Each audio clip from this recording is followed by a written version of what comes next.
오늘 스가랴서 7장 뒷부분을 보겠습니다.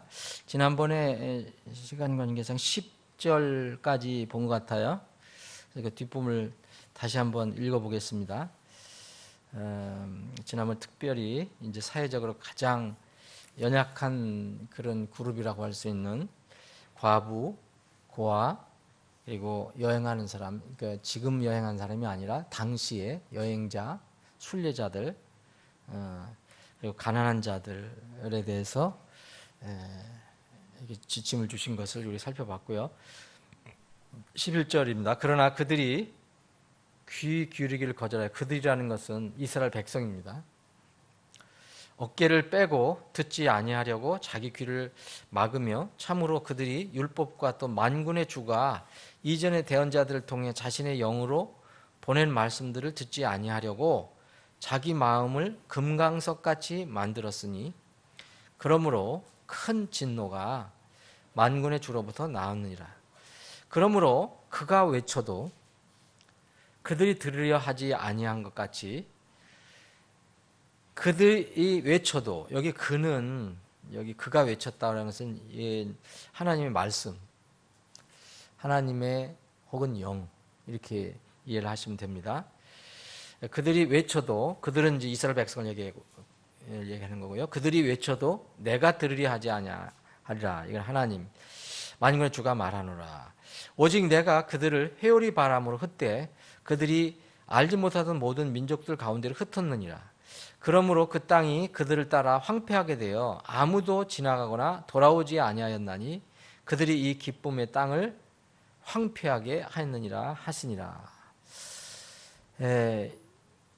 그 당시에 생명이 없는 이스라엘 사람들, 그 법적으로는 선민이라고 하는 이스라엘, 아브라함의 피를 받았다고 하는 이스라엘 사람들, 그 혈육적으로는 선민이었지만 하나님께서 이렇게 주신 말씀에 대해서는 잘 순종을 하지 않았습니다. 하나님 말씀에 대해서 어떻게 반응했는지 오늘 이게 몇 가지 그 모습을 기록하고 있습니다.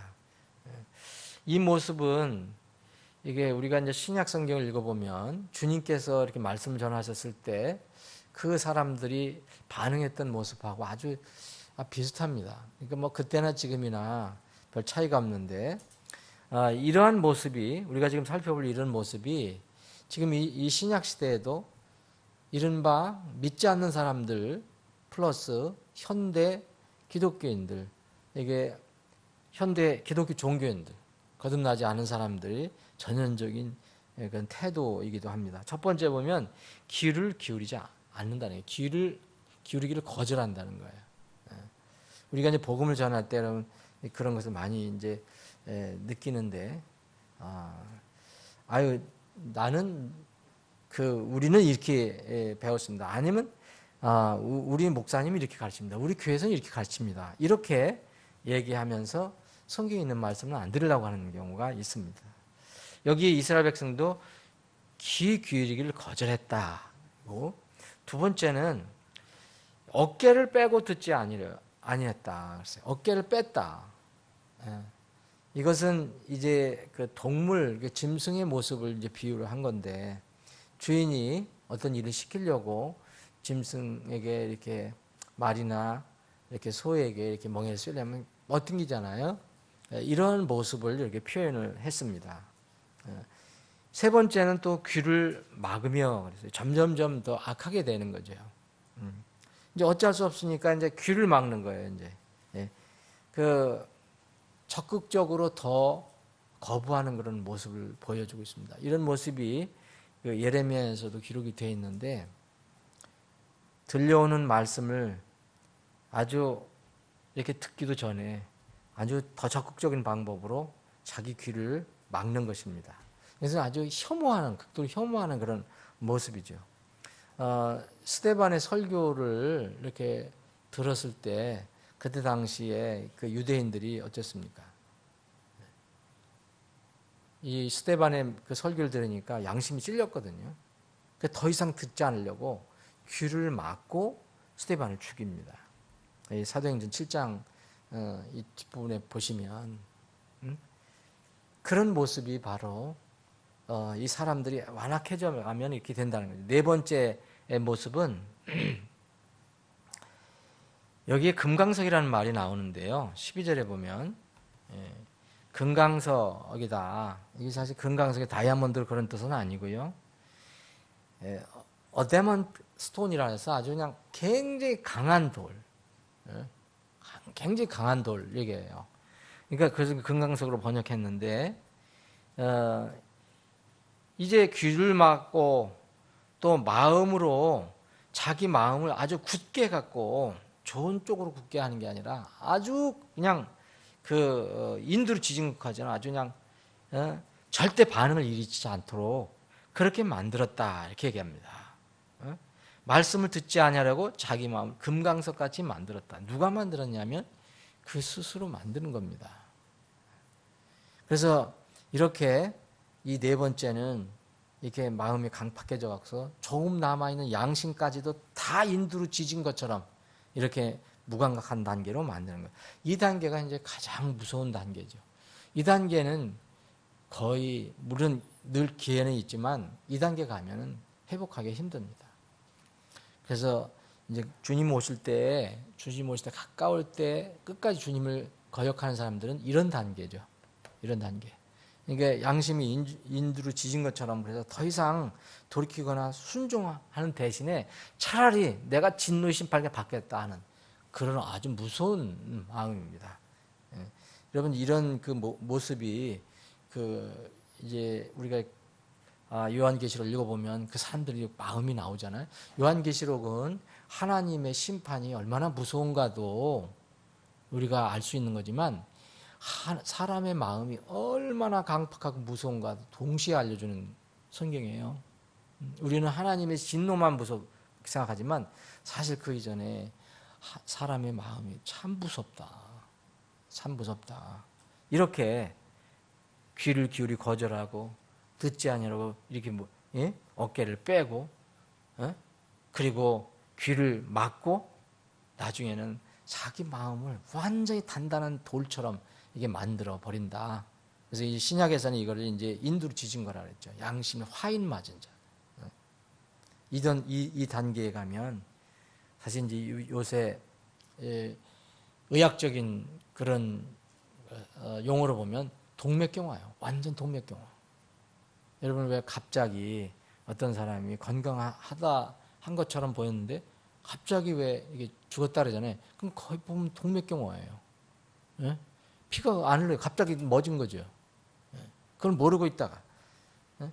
그래서 사람들은 지금 동맥경화 굉장히 무서워하거든요. 얼마 전에도 누가 좀 이름이 있었던 사람이 같은데 그 사람이 죽었잖아요. 갑자기. 동맥경화였어요. 그런데 영적인 동맥경화는 전혀 신경을 안 써요. 영적은 점점 더 강팍해져요. 점점점. 노인이 됐는데도 언젠가 말씀드렸는데 제가 고촌 여기 공원에 가서 복음 전도하는데 할아버지가 기운이 거의 없어. 내가 보기에도. 그 정도면 내가 본 거 받아들일 것 같은데 얼마나 강팍한지 예수님 믿으십시오 하고 전도했더니 얼마나 화를 내고 얼마나 무서운지 어떤 힘이 그렇게 나오는지 난 모르겠어요. 노인한테. 그 마음이 완전히 강팍해진 거죠. 이런 단계까지 가면 곤란합니다. 참 이런 단계까지는 참 불행한 거예요. 이런 단계까지 가기 전에 돌이켜야 돼요. 부모들의 말을 안 듣는 자녀들도 그런 사람들 있잖아요. 끝까지 이렇게 하는 자녀들이 있어요. 무섭습니다. 우리 사람은 다 이게 이스라엘 백성만 이런 게 아니라 우리 마음에 다 이런 게 위험성이 있거든요. 그걸 자꾸 이렇게 살려두고 살찌워주면 나중에 어떻게 될지도 몰라요. 다 있습니다, 우리가. 우리 육신에 이상한 고집이 있거든요. 여러분들도 있고 저도 있어요. 그거는 분명히 자기가 내가 잘못된 거 알면서도 이건 내가 돌아서야 하는 알면서도 고집을 피우죠, 막. 막 고집을 피우는 게 있잖아요. 우리 어린아이들 기를 때 보면 그런 게 있잖아요. 끝까지 매를 대도 날 죽여라 하고 그냥 우는 애들 있잖아요. 그 마음에 그런 게 있어요. 사람이 다 그런 게 있는 것입니다. 지독한 마음. 이스라엘 백성이 그랬어요. 이게 우리 사람의 마음을 알려주는 거예요. 한 번 주님 앞에 그냥 시인하면 무릎 꿇으면 되는데, 그래서 이 그리스도인에게 아름다운 모습은 회개 빨리 하는 거, 이렇게 잘못된 걸 하나님 말씀 듣거나 누가 이렇게 혼내주면 바로 이렇게 회복하는 거, 그게 참 아름다운 거예요. 왜 저기 다윗을 위대한 사람이라고 얘기한지 아세요? 왜 하나님 마음에 합했다고 얘기합니까? 다윗이 얼마나 나쁜 죄를 많이 졌는데, 그죠? 살인죄 졌죠, 간음죄 졌죠, 거짓말죄 졌죠. 나중에 숫자 세지 말라는 것은 그것도 죄도 졌죠. 그런데 다윗은요, 하나님이 말씀하시던, 대언자를 통해서 말씀하시던 말씀에 그래, 그러면 거기서 엎드렸다는 거죠. 고집 피우지 않았다는 거죠. 정말 그게 복이 있는 것입니다. 우리가 잘못을 저지르지 말라는 것, 이게 중요한 게 아니에요. 우리는 잘못 저질 수 있어요. 그런데 중요한 것은 잘못을 저지르거나 하나님 말씀을 위배하면 빨리 회복하는 게 좋다는 거죠. 이건 내가 잘못했네. 무릎을 꿇는 게 좋다는 거죠. 근데 이제 주님 오실 때는요, 사람들이 마음이 강팍해져 갖고서요, 강팍해져 갖고 그 무서운 심판이 쏟아지는데도 사람들이 굴복하지 않습니다. 여러분, 그 요한계시록이 이렇게 기록된 데 보면 그 와중에서도 구원받은 사람들이 나와요. 구원받은 사람이 나오는데, 이 사람들은 제가 보기에는 거의 한 번도 복음을 듣지 못했다든지, 아니면 들었어도 그렇게 심각하게 생각하지 못했던 사람들. 그런데 여러 번 들었던 사람들은 이미 굳어져 갖고 복음을 믿지 않을 것으로 생각해요. 이 사람들은 그냥 심판밖에 없어요. 그래서 구원을 받기 위해서 지금 결정하지 않고 자꾸 때를 미루는 사람들은 굉장히 위험해요. 그때 막 하늘이 검어지고 하늘이 떠나가고 이상한 천체 변화가 일어나고 이럴 때는 믿겠다는 사람들 정말 위험한 사람입니다. 왜냐하면 요한계시록을 보면 그보다 더 무서운 일이 일어나는데도 사람들은 안 믿습니다.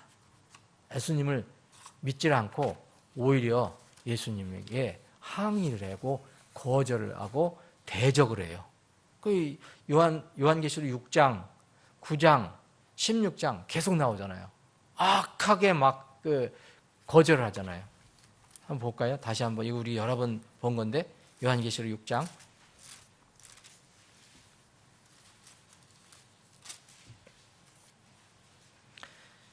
자, 요한계시록 6장 벌써 이제 심판이 시작되는 거잖아요. 예? 요한계시록 6장 공인 심판이 시작돼요. 벌써 이 땅에. 그럴 때 뒤쪽을 보세요. 14절, 하늘은 두루마리와 함께 말리는 것 같이 말려 떠나가며 모든 산과 섬도 제자리에서 옮겨지며 땅의 왕들과 위대한 자들과 부자들도 총대장들과 용사들과 모든 남자 노예와 모든 자유로운 남자가 동굴과 산들의 바위들 속에 숨고 산들과 바위들에게 이르되 우리 위에 떨어져 왕자에 앉으신 분의 얼굴에서와 어린 양의 진노에서 우리를 숨기라. 그분의 진노에 큰 날이 이르렀으니 누가 능히 서리오. 피합니다. 이렇게. 예? 이런 심판이 일어나니까 피해요. 근데 이 사람들이 하나님에 대한 마음이 부드러워져서 그런 게 아닙니다. 믿지 않는 거예요. 9장을 한번 보세요. 9장 18절, 이 세 가지 곧 그것들의 입에서 나오는 불과 연기와 유황으로 인하여 사람들의 3분의 1이 죽음을 당하니라. 그것들의 권능은 그것들의 입과 꼬리들에 있으니 그것들의 꼬리들은 뱀 같고 또 머리들을 가지고 있어 그것들이 그 꼬리들로 해하더라. 이 재앙들로 인하여 죽지 아니하고 남은 자들은 여전히 자기 손의 행위들을 회개하지 아니하며. 이 정도면 회개할 것 같잖아요. 근데 우리 마음이 얼마나 악한지요. 여러분, 지금 이스라엘 백성이 그 똑같은 것입니다. 마귀들과 또 금과 은과 놋과 돌과 나무로 만든 우상들, 곧 보거나 듣거나 걷지 못한 우상들에게 경배하는 것에서 뜻을 돌이키지 아니하고.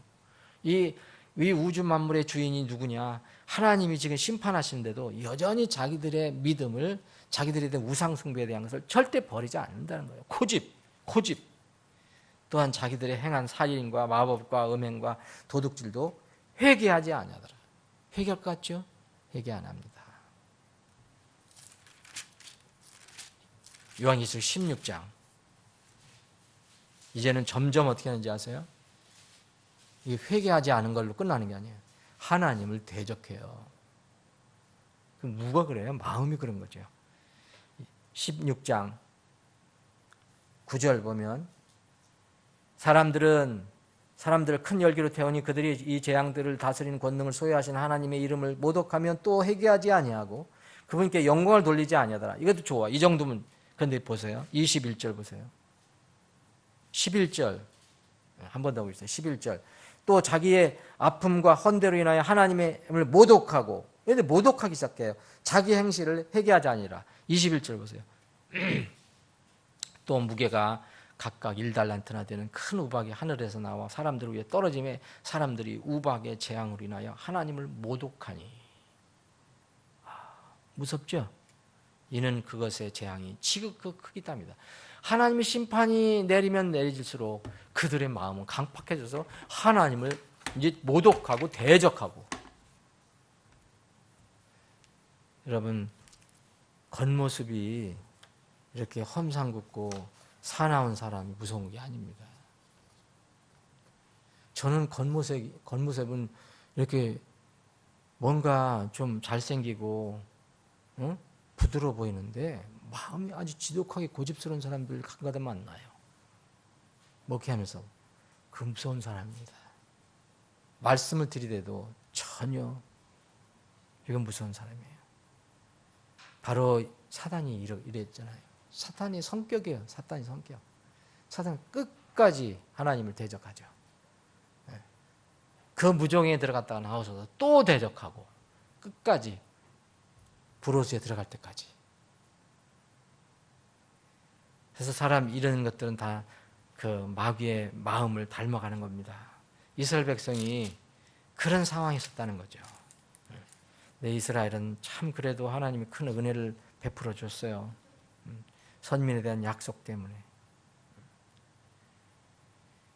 여러분, 이 구절은 또 우리가 교리적으로 보면요, 소위 얘기하면 지금 이 시대의 장로교를 대부분 휩쓸고 있는 칼빈 교리, 여러분 이게 성경적으로 맞는 게 아닌데 왜 이렇게 이게 휩쓸고 있는지 모르겠어요. 장로교는 예정론이 아니면 안 돼요. 칼빈 교리가 아니면 안 돼요. 지금도 보면 칼빈 신학대학이 있고 뭐 물론 좋은 점도 있죠. 다 나쁜 게 아니에요. 그런데 거기에 근거는 뭐냐면 예정을 해놨다는 거죠. 예정. 그 사람은 한번 이렇게 하나님께 다 정해졌기 때문에 어떤 사람은 아무리 저기 해도 안 된다. 하나님이 정해놓으셨다. 사실은 그 칼빈론에 의하면, 칼빈 교리에 의하면 마지막 심판은 사람의 책임이 아닙니다. 하나님이 책임이에요. 근데 이걸 보세요. 여기에 하나님이 계속 말씀하시잖아요. 누가 귀를 거절했느냐 이거예요. 그리고 귀를 막은 거 누구냐 이거예요. 하나님께서 귀를 막아줬나? 귀를 기울이는 것을 거절하도록 하나님께서 만들었습니까? 때로는 어떤 말씀이 그런 말씀도 있어요. 그런데 이런 말씀 보세요. 자기가 듣지 않으려고, 말씀을 듣지 않으려고 뭐 어떻게 했어요? 자기 마음을 그냥 금각성처럼 만들어버렸다 그랬어요. 다 자기가 한 거예요. 칼빈주의 교리는 정말 잘못된 교리입니다. 근데 지금 이런 교리가 장로교에서는 근본적으로 깔려 있어요. 예정론. 그래서 뭐 누가 이렇게 전도에다가 안 돼. 저 사람은 예정이 안 됐는가 보다 포기해버리죠. 여러분 그런 얘기 들어보시지 않았어요? 어떤 사람은 그래 저 사람은 그 부모가 저렇게 기도하고 있고 뭐 원래 가정이 믿는 가정이니까 언젠간 돌아와. 지금 좀 방탕해도 언제 안 돌아옵니다. 그래서 참으로 결론적으로 사람은요 자신의 마음을 다스리는 것이 얼마나 중요한지 모르는 거예요. 마음을 어떻게 다스립니까? 인격도야? 그게 아니고요. 말씀에 자꾸 순종하려고 하는 훈련하는 거죠. 적은 거라도 열심을 다해 내 마음을 지키라. 생명의 근원이 거기서 나오느니라 그랬잖아요. 열심을 다하여 우리 마음을 지켜야 됩니다. 자, 여기 13절에 보면 이게 무서운 말씀이에요. 이런 말씀 참 여러 군데 나와 있는데,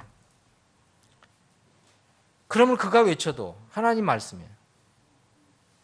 하나님 말씀이 외쳐도, 혹은 어떤 대언자가 외쳐도 그들이 들으려 하지 않아요. 근데 어떤 때가 되면 그들이 막 외칠 때가 있어요. 날 살려달라고, 이제 나를 좀 이해해달라고, 나를 좀 나에게 긍휼을 베풀어달라고. 그런데 뭐라 했습니까? 하나님이 내가 그들이 외쳐도 내가 듣지 않겠다는 거예요. 이런 무서운 말씀이 있습니다. 여러분, 이스라엘 백성이 여러분 불순종하고 거역하고 그러다가 막 적이 쳐들어와서 예루살렘 공격하고 그럴 때 바벨론으로부터 건져달라고 기도했을 겁니다. 하나님 안 들어주셨어요. 그대로 패망하게 만들어 버리십니다. 이미 그때 늦은 거죠. 하나님은 그들의 불순종에 대한 값을 그대로 거두게 하십니다. 이런 말씀 잠언 1장에도 나와 있고, 너희들이 내가 지금 부를 때 대답하라. 근데 때가 되면 네가 불러도 난 대답하지 않겠다. 여러분, 어떤 사람이든 어떤 민족이든, 여러분 개인도 다 마찬가지예요. 어떤 나라든 자신들이 행한 열매 그대로 거둬야 합니다. 이런 말씀이 무슨 말씀이냐면요, 어떤 사람이 고통스러운 열매를 거둔다면 원인과 책망은 하나님께 있는 게 아니에요. 바로 자신에게 있다는 것을 얘기해 줍니다. 우리가 역사적으로 한번 생각해 보세요. 우리가 이제 스가랴서 이제 9장, 10장 이렇게 가면은 마지막 때에 대해서 이제 공부를 하는데, 인류 역사상 마지막 때가 다가옵니다.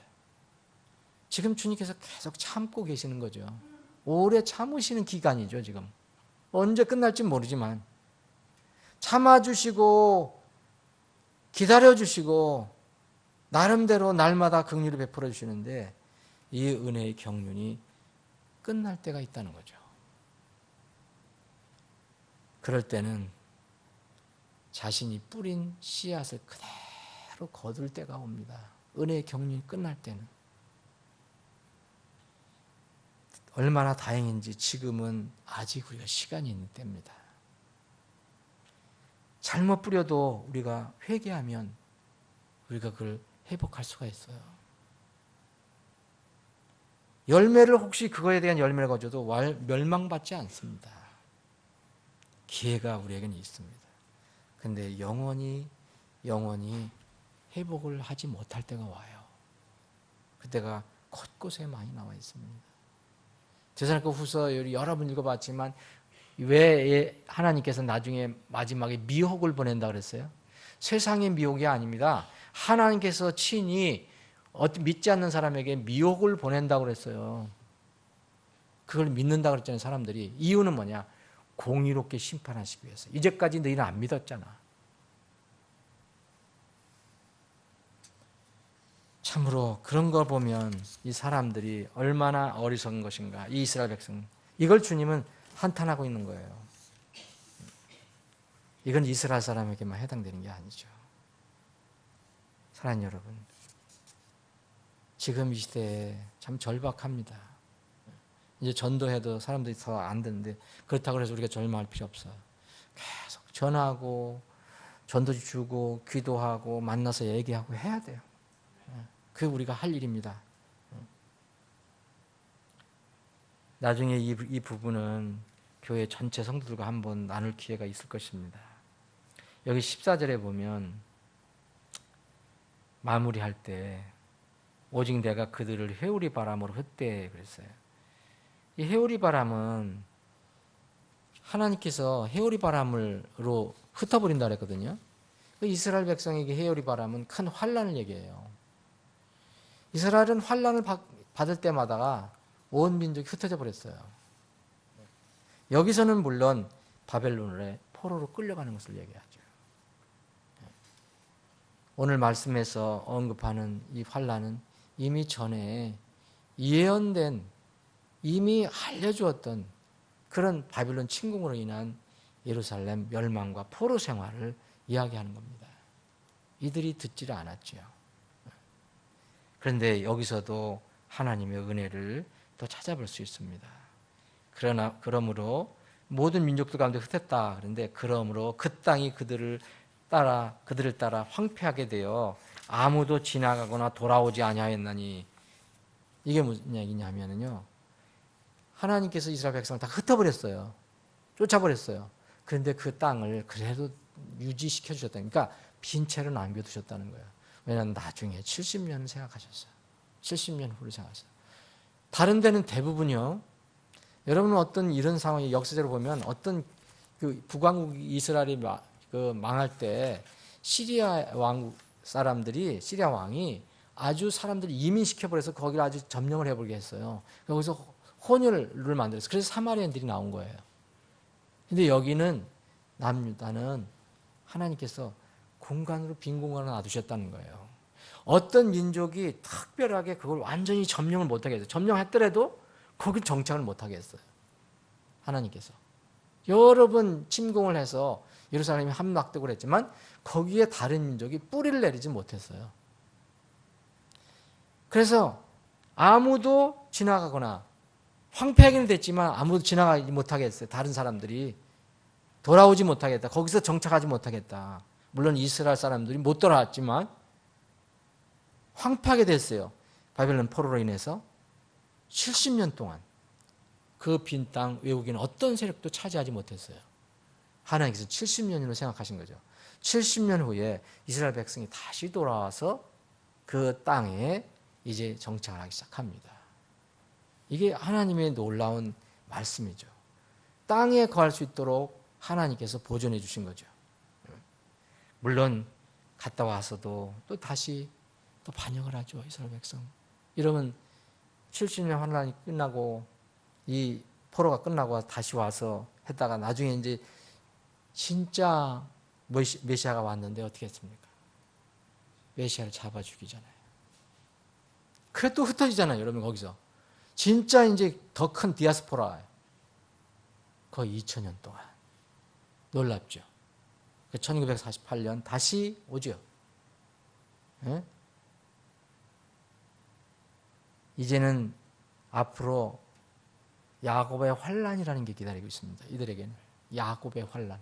이거는 이방인의 환란이 아니에요. 성경 아주 못을 받고 있어요. 야곱의 환란이라, 이스라엘의 환란이요. 이스라엘 환란은 환란 시대 때, 7년 환란 때 이스라엘이 겪는 환란을 얘기해요. 이 민족적인 큰 이제 어떤 뿌린 씨앗에 대한 열매가 기다려지고 있습니다. 그 뒤에 이 모든 이 뿌린 씨앗을 걷고 이제 회복이 될 것입니다. 근데 여기에 뒷부분에 보면 그들이 이 기쁨의 땅을 황폐하게 하였느니라 그랬어요. 이런 기쁨의 땅과 이 황폐하게 한다는 말은 좀 매치가 잘 안 되는 말이죠, 여러분. 기쁨의 땅이잖아요. 그런데 황폐하게 됐어요. 여기 기쁨의 땅이라는 것은 그 유대 땅, 팔레스타인 땅을 그렇게 하나님께서 표현한 거예요. 황폐라는 말은 안 맞죠. 기쁨의 땅이. 늘 번성해야죠, 기쁨의 땅이라는 게. 그런데 이런 말을 하나로 묶을 수 있는 게 하나 있어요. 그게 뭐예요? 그게 사람의 불순종이에요. 반역, 고집. 이거는 얼마든지 기쁨의 땅도 황폐함으로 묶을 수 있단 말이에요. 전혀 매치가 안 되는 말인데도 사람이 불순종하거나 죄를 짓거나 이러면 그렇게 될 수가 있어요. 이들은 정례적인 금식의식을 가졌죠. 정례적으로 금식만 했지 마음은 거기서 멀었어요. 이들이 기억해야 될 것은 금식을 강조하는 게 아니라 왜 우리가 금식을 하게 됐는가? 왜 이 땅이 이렇게 황폐가 됐는가? 왜 이 땅이 이렇게 버림받게 됐는가? 왜 이렇게 성전이 무너졌는가? 그거를 기억했어야 돼요. 그거 뭡니까? 정례적인 금식 바로 그 뒷 배경은 뭐가 있어요? 자신들의 불순종의 죄라는 것을 이를 모르는 거예요. 개인 생활도 마찬가지거든요. 개인 생활. 다 자기들 문제 때문에, 불순종죄 때문에 일어난 것을 모르고 그 음식을 한다. 근데 그 음식을 또 이렇게 계속 해야 되느냐. 지금 성전을 건축하고 있는데. 사람 마음이 그렇습니다. 이스라엘의 불행은 하나님의 대언자들의 말에 귀를 기울이지 않은 결과죠. 다른 거 아무것도 없어요. 오늘날은 훨씬 더 슬픈 상황입니다. 사람들이 말씀도 듣지도 않지만 복음을 전하는 사람, 대언자들의 말을 더 안 들어요. 죄와 죄의 값은 여러분 인간이 만든 이 시대에 지금 많이 무서워하는 이제 북핵 문제도 있잖아요. 트럼프가 북핵 그냥 놔두지 않겠다 그래. 왜 무서운 줄 아세요? 이게 대량 살상 무기이기 때문이에요. 한번 터지면 수십만 명, 수백만 명이 죽으니까 이걸 대량 살상 무기라고 그러잖아요. 무서워하죠. 누구나 안 무서워하는 사람이 어디 있어요? 그런데 성경에 의하면 죄와 죄값은 더 무서워요. 생각해 보세요. 여러분 지금같이 핵 무기가 있었습니까? 그런데 죄가 그 아름다운 에덴 동산을 황폐화 만들어 버렸어요. 그 뒤로는 인류 역사가 황폐화됐어요. 죄가 얼마나 무서운지 아시죠? 만약 예수 그리스도의 대속의 피가 없었다면, 십자가의 죽음이 없었다면 우리는 이 황폐함에서 벗어날 수 없었을 것입니다. 끝까지, 그때도 그렇고 지금도 그렇고 예수님 오실 때까지 끝까지 죄 문제예요. 불순종의 문제예요. 그래서 우리는 죄 문제를 해결하려고 예수님 믿은 거고, 이 죄 문제가 해결되지 않은 사람들, 그 사람들을 우리가 도우려고 한 겁니다. 사업 문제, 건강 문제, 여러 문제 있지만 사실 다 밑에는 죄 문제, 불순종 문제.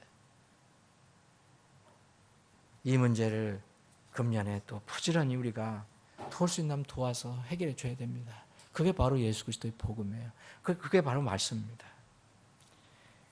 다음 주에는 8장을 이어서 하겠습니다. 여러분 가지고 나오신 기도 제목을 아래로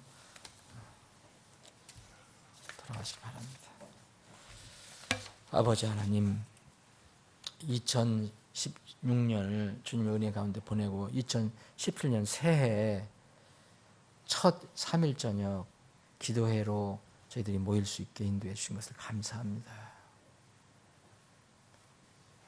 오늘 비록 적은 양무리가 모였지만 주님의 뜻에 따라서 주님의 그 마음을 살피면서 주님의 계획을 따라서 저희들이 기도하기를 원합니다. 내 육신의 뜻이 아니라 주님의 기뻐하시는 뜻에 따라서 저희들이 기도하기를 원합니다. 우리 사랑하는 지체들의 기도를 들어주시기를 원합니다. 금년에는 이제 우리 교회의 기도를 들어주셔서 성취하고 이루실 때가 되었습니다. 은혜의 경륜이 끝날 때 저희들이 빈손으로 주님에 서지 않도록 주님 이제 역사해 주시기를 간절히 원합니다. 저희들의 허물과 연약함을 덮어주시고 긍휼을 베풀어 주셔서 주님 오실 때까지 저희들이 최선을 다해서 주님을 섬기고 사랑하는 저희들이 되게 해주시기를 원합니다. 금년 2017년 우리 교회에 주님께서 큰 소망을 허락해 주시고 권능의 큰 손에 능력을 더해 주셔서 우리 교회가 다시 한번 복음을 위해서 일어날 수 있도록 도와주시기를 간절히 원합니다. 우리 사랑하는 지체들 오늘 기도하는 기도 제목을 들어주시고 금년 한 해 아름답게 성취될 수 있도록 주님께서 역사해 주시옵소서. 거룩하신 예수님의 이름으로 기도합니다. 아멘.